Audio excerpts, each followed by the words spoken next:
엄윤상이 만난 사람과 책.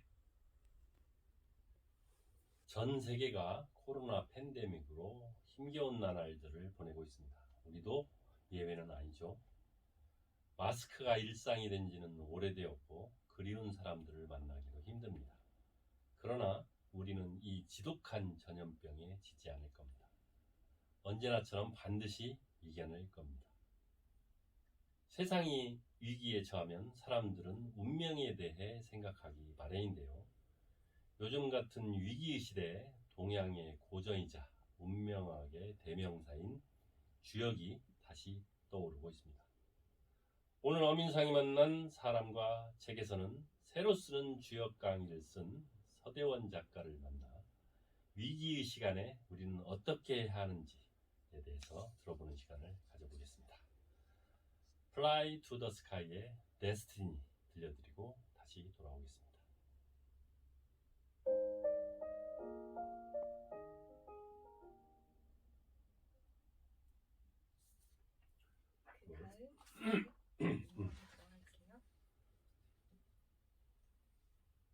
어민상이 만난 사람과 책. 오늘은 새로 쓰는 주역 강의를 쓴 서대원 작가 만나보겠습니다. 작가님 안녕하세요. 네, 안녕하세요. 네, 반갑습니다. 먼저 청취자 여러분들께 직접 작가님 소개 부탁드리겠습니다. 저는 일생을 주역 연구와 주역을 서술해온 초서대원입니다. 네. 초아. 네. 있네. 초아 서대원 선생님입니다. 오랫동안 우리가 흔히 말하는 점쟁이로 살아오셨다 이렇게 스스로 말씀하시고 그렇게 들었는데요. 어떤 계기로 이 점쟁이의 길로 들어서신 건가요? 제 아버지가 역학자였습니다. 아버지가. 네. 네. 근데 돌아가시면서 제가 그 대학 3학년 때 세상을 떠났는데 가정 형편도 어렵고 하니까 유언이 당신이 하고 있던 직업을 하라고 해서 이어받게 되었습니다. 아버지께서 가업을 물려받으시겠네요. 네. 어려서부터 그러면 아버지가 해오신 일을 계속 전혀 그러지는 않았습니다. 그런 건 아니고. 네. 네. 아주 그걸 싫어하고 했기 때문에 가까이 가지도 않았는데 네. 돌아가시면서 갑자기 그런 이야기를 하고 세상을 떠났습니다. 혹시 이제 아버지께서 하시다 보니까 아들의 운명을 아셨는 건 아닐까 하는 생각도 해보는데, 그러고 나서 계속해서 오랫동안 이 점쟁이 길을 걸어오셨는데 이 길을 가신 것을 후회하신 적은 없어요? 제가 일생을 무슨 다른 일을 해본 일이 없이 아버지가 남겨준 그 일만을 가지고 일생을 살았습니다. 네. 그러니까 20대, 30대를 거치면서 제가 외부 사람들하고 단절을 하고 내가 가지고 있는 걸 부끄럽게 여기면서 굉장히 절망과 뭐랄까 내 자신의 비애 속에서 젊었을 시절을 살았습니다. 네. 그러다가 역경을 공부해서 한 40을 넘기면서부터는 아버지가 왜 내게 이런 걸 유언을 했는가를 알게 되었고 나이가 들어서 지금 와서는 정말 부모가 내게 준 말이 성견지명이 있었다고 이렇게 생각하고 있습니다. 40 전까지는 후회하셨지만 40 넘어서는 후회가 없다 이렇게 들어도 될 것 같습니다. 오랫동안 이 일을 해오셨기 때문에 에피소드도 참 많으실 것 같은데 많은 사람들을 만나셨을 것 같아요. 혹시 기억에 남는 에피소드가 있을까요? 사실 제일 처음에 아버지의 유언을 이어받고 우리 어머니도 참 묘하신 분이 아버지가 이야기한 걸 아주 그것만 받아들고 언젠가 아버지가 하고 있던 직업을 할 것인가를 기다리고 있었습니다. 어머니도. 그런데 한 보름쯤 지났을 때 어머니가 제게 하는 이야기가 이 집에 양식이 떨어졌다는 이야기를 해요. 네. 그러니까 아버지가 돌아가시고 난 후에 부조가 들어온 걸 가지고 한 보름 먹었던 것 같아요. 그런데 그 당시에 우리 집안은 전부 여자들이었어요. 어머니, 우리 여동생, 이런 것뿐이. 그러니까 남자인 제로서는 오늘 저녁부터 당장 굶어야 된다는 아주 급박한 생각이 들어서 네. 아버지가 돌아가셨지만 우리 집에 손님이 한 사람씩 찾아왔어요. 그래서 그 당시에 손님을 한 사람 이렇게 감정하는 가격이 500원이었는데 네. 그 시절의 쌀값이 한 대 130원이었습니다. 오. 그러니까 한 사람만 어떻게 감정을 해서 500원을 벌면 한 3대쯤 쌀을 팔아주고 110원 남는 걸 가지고 밖에 나가서 내가 어떤 다른 일을 해서 식구를 먹여 살려야 되겠다는 생각을 가지고 네. 어머니한테 오늘 손님을 받겠다는 이야기를 했습니다. 그러니까 어머니가 아주 좋아하면서 그때 이제 제일 최초로 전판을 깔았죠. 아버지가 보고 있던 책도 옆에다 두고 이제 다 떨어진 병풍을 깔고 앉아서 손님을 기다리면 안 되겠다 싶어서 아버지가 있던 핫바지 그 한복을 내어 입고 기다리고 있었는데 그날따라 옛날 전에는 손님이 한 사람씩 왔는데 전혀 오지 않는 거예요. 그래서 무료하게 돼서 살짝 잠이 들었는데 꿈속에 어떤 나이 든 할머니와 또 젊은 여자가 막 싸우는 꿈을 꾸고 있는데 문을 턱턱 두드리면서 어머니가 경상도 말로 야야 손님 왔다 이래요. 네. 제가 얼마나 놀랐는지 모릅니다. 그때 문을 썩 열고 들어오는 분이 할머니였는데 아주 키가 장대하고 얼굴이 새카만 손이 내 가슴 방만한 그런 장대한 할머니가 들어오면서 내를 보더만, 그러니까 난 앉아있고 그분은 서 있으니까 위에서 내려다보며 한다는 말이 영감이 하는 줄 알았더만 애가 앉았네 이래요. 네. 그러면서 턱 걸터 앉으면서 안 맞으면 돈 안 준다는 거예요. 그런데 내가 제일 처음에 첫 번째 손님 왜 이런 사람이 왔는가. 나는 솔직히 이야기 좀 순한 사람이 오면 쓸데없는 이야기라도 장대하게 하면 그 불쌍해 여기고 한 500원 주고 갈 줄 알았는데 그렇게 이야기를 하는 거예요. 그래서 내가 뭐 사주를 뽑을 줄도 모르고 그때는 솔직히 이야기해서 그 사기죠. 거짓말을 하려고 했는데 할머니한테 생년월일을 물어보면서 가만히 생각을 했습니다.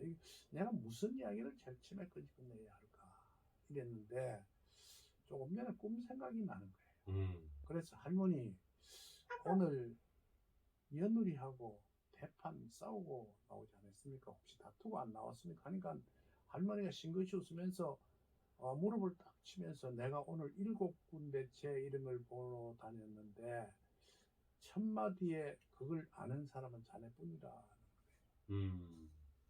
싸웠다는 것을 예. 꿈에서 알려주시네. 예. 네. 그러면서 하는 말이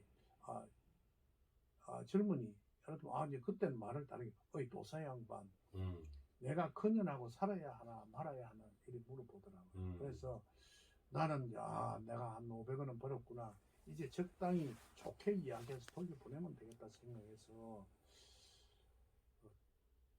며느리도 자식인데 어쨌든 잘 지내야 아드님도 건강하고 집안도 편안합니다. 며느리를 잘 내 딸처럼 여기고 살아주십시오. 이러니까 한다는 말이 아니야. 그년하고 내하고 살이 찌는지 보기만 하면 살이 덜덜 떨린다는 거예요. 그래서 내가 살이 끼면 풀어가면서 살아야 하고 어쨌든 잘 사십시오 하니까 내를 많이 보드만 한다는 말이 어이 도사 양반 살풀이 좀 해주게 이래요. 네. 내가 제일 첫 번째 손님이 내가 무슨 살풀이를 할 줄 압니까? 그래서 한다는 말이 할머니 살은 큰 절에 가서 풀고 나는 500원만 주십시오 하는 소리를 하려고 오오 하는데 할머니가 벌떡 일어나더만 젊은 사람이 하라면 하지 말이만 하면서 문을 확 나가버리는 거예요. 500원도 안 주고. 예. 난 이게 이제 만사가 다 틀렸다는 생각을 가지고 있는데 한 30분쯤 있으니까 우리 앞집에 있는 쌀집 아저씨가 쌀을 한 가마니 집어주고 들어오더라고요. 그 당시는 이 쌀이 포대에 있지 않고 가마니 네. 했어요. 가마니가 이제 집으로 만든 가마니죠. 그걸 우리 마루층에 턱 내려놓고 할머니가 한다는 말이 자네한테 돈을 주면 술 다 마셔버릴 것 같고 쌀을 팔아주면 내 살풀이를 해줄 것 같아서 사왔다는 거예요. 그 할머니를 보내고 그 쌀 가마니를 쫙 여니까 쌀 가마니 속에 하얀 백미 위에 그 벼잎이 잎사귀가 한 세 줄쯤 걸려있는 그 모습이 그렇게 보기 좋았습니다. 그때 내가 느낀 것이 이거 내가 이제 역학자의 길을 들어야 되겠다는 생각을 하고 그때부터 내가 주역을 공부하게 된 원인이고 가족들을 위해서 한마디로 아버지가 하고 있던 역학자의 길을 그때부터 걷게 되었고 할머니 덕분에 예, 그런 일이 제일 처음 있었어요. 결국 그 보답을 예. 하신 것 같은데 참 본인의 스스로의 역학자의 길로 들어서게 된 그 과정에 대해서 좀 설명을 해주신 것 같고 그러고 나서 주역을 또 천필만독 하셨다고 들었어요. 천필만독이라는 게 1000번 쓰고 10,000번 읽었다 이런 뜻인데 그 정말로 그렇게 하신 건지 또 얼마나 걸리셨는지. 왜냐하면 제가 이제 아버지한테도 배운 기술이 없기 때문에 뭘 좀 공부를 좀 해야 되겠는데 책도 없고 아무것도 없었어요. 근데 이제 네. 아버지가 보던 저는 순전히 한자로 되어 있는 책이고 난 읽을 줄도 모르고 그래서 그 당시 대학 다니면서 사서 3경을 샀는데 맨 마지막에 주역이란 책이 검서라는 이야기를 듣고 이게 주역을 읽으면 점을 칠 수 있을 거란 생각이 들어서 그걸 내서 읽어보니까 도저히 난해해서 모르겠더라고요. 네. 그래서 뭐 그 당시 돈도 없고 해서 도서관에서 다른 주역책을 읽어봐도 그렇고 몇 번 도전을 해봐도 안 돼서 나는 생각에 주역의 본문을 생각에 천필만독 100번 읽으면 무엇이 터진다 했지 이건 어려운 거니까 1000번 쓰고 10,000번 읽으면 천필만독하면 터질 거라는 생각을 가지고 시작을 했습니다. 네. 그게 이제 제일 처음에는 연필로 또는 볼펜으로 쓰다가 뒤에는 붓으로 쓰게 됐습니다. 그러니까 신문지를 한 30장씩 호치게스로 찍어서 먹을 갈아가지고 그걸 본문을 쓰기 시작했는데 그게 한 30년 좀 남짓 썼어요. 그러니까 내가 천필을 했는지 뭐 얼마를 했는지 모르고 계속 쓰다가 사실은 깨닫고 보니까 그건 점치는 책이 아니고 인문학이더라고요. 네. 그러니까 한마디로 주역의 제일 중요한 것은 시간과 공간을 설명하는 우리 삶의 지혜를 설명해 놓은 책이었습니다. 점술책이 아니다. 예. 네. 그러니까 인문학 책이다. 주로 주역을 쓴 학자들은 점술서로 전부 다 썼는데 제가 보니까 그건 점치는 책하고 거리가 먼 삶을 살아가는 어떤 방법을 설명하는 책이라는 것을 그때 깨닫게 되었습니다. 그러니까 사서 삼경에 들었겠죠. 만약에 뭐 점치는 책이라고 하면 그렇지 않았을 것 같은데 1000번 아마 이상 쓰셨을 것 같고 10,000번 이상 읽지 않으셨나 하는 생각이 드는데 그렇게 해서 깨달음을 얻고 2008년에 주역강이라는 책을 내셨죠. 예. 당시 서울대가 선정한 서울대생이 읽어야 할 100권의 책에 선정되기도 한 걸로 알고 있는데 그 이번에는 새로 쓰는 주역 강의를 내셨어요. 2008년에 책을 쓰게 된 계기가 있을까요? 사실은 이제 그걸 그 주역을 깨닫고 보니까 내가 한 30년 동안 손님들한테 한 일이 전부 거짓말만 했는 것 같더라고요. 그리고 그 아줌마들이 가지고는 그 핸드백 속에 돈만 생각하고 어찌하든지 간에 거짓말해서 그 돈을 긁어내서 내 식구들이 먹고 살았다는 생각이 들었어. 네. 정말 역경에서 가르쳐 준 것하고 내 인생을 들여다 보니까 도저히 이 나로서는 인간답지 못하게 살았다는 생각이 들어서 사실은 내가 마지막으로 이제 그때 나이가 50의 중반 정도 됐는데 얼마 살지 못할 걸 역경으로 보면 내가 마지막으로 인간답게 살아야 되겠다는 생각이 들어서 내가 하고 있던 철학관인가 뭐 그걸 그만두게 접어버리고 내가 알고 있던 그 깨달은 주역의 그 책을 서술하게 됐습니다. 그게 이제 첫 번째 주역 강의란 책을 얼류문화사에 만들게 되었다고 할 수가 있습니다. 네. 그렇게 해서 주역 강의 2008년에 책을 내셨는데 12년이 지나서 새로 책을 쓰셨어요. 음. 이 책을 다시 쓰게 된 이유가 있을까요? 그 이제 사실은 저는 뭐 서울대학교에서 대학생 권장 도서로 선정된 것도 사실은 잘 몰랐습니다. 출판사에서 알려줘서 알게 되었고, 그 책이 35세까지 나갔습니다. 그래서 상당히 히트를 쳤죠. 네. 예. 그런데 내가 가만히 그 책을 다시 한번 들여다보니까 두서없이 썼고 좀 총정리가 안 된 것 같더라고요. 그래서 마지막으로 좀 이렇게 그걸 좀 정체적으로 옛날에 쓴 주역 강의는 좀 감성적으로 썼다고 하면 네. 요번에 새로 쓰는 주역 강의는 좀 이성적으로 써야 되겠다. 그리고 뒤에 후배들한테 남겨줄 책이라고 생각하고 다시 쓰게 됐습니다. 첫 번째 책과는 좀 다르네요. 그러면 첫 뭐, 번째는 감성적이고 두 번째는 이성적이고. 조금 다를 수가 있습니다. 근데 전체적인 맥락은 같습니다. 왜냐하면 저는 시빅을 전부 빼버렸거든요. 그러니까 본문만 가지고 해석을 했습니다. 시빅이라는 것은 본문을 해석하기 위해서 뒤에 후학자들이 자꾸 써붙인 거예요. 첨가한 건데. 예, 첨가한 거니까 본문만 가지고 해석을 해야 복잡함이 없어지지.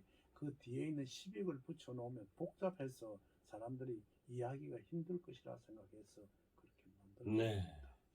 이 본격적으로 책 이야기에 들어가기 전에 일반 사람들 중에 이제 이렇게 지적하시는 분들이 계세요. 사주나 점을 치는 주역은 과학과 통계가 지금처럼 발달하기 전 과거의 유산일 뿐이다. 그래서 단지 재미일 뿐이지 믿을 수는 없다. 지적에 대해서 작가님께서는 어떻게 답해 주실까요? 저는 그리 생각하지 않습니다. 왜냐하면 주역은 시간을 설명해 놓은 책입니다. 네. 시간과 우리가 살고 있는 공간을 이렇게 조화롭게 설명해 놓은 책인데, 시간이라는 건 계속해서 흘러가고 있는 것이거든, 정체된 것이 아닙니다. 네. 그러면 그 자기가 현실의 시간을 생각하면 그 현실 속에는 과거가 있고 미래가 있기 마련이거든요. 네. 그래서 지금 그 속에 내가 살고 있는 공간이 어떻게 조화를 이루는가를 자세히 살펴보면 미래를 예측할 수가 있는 것이거든요.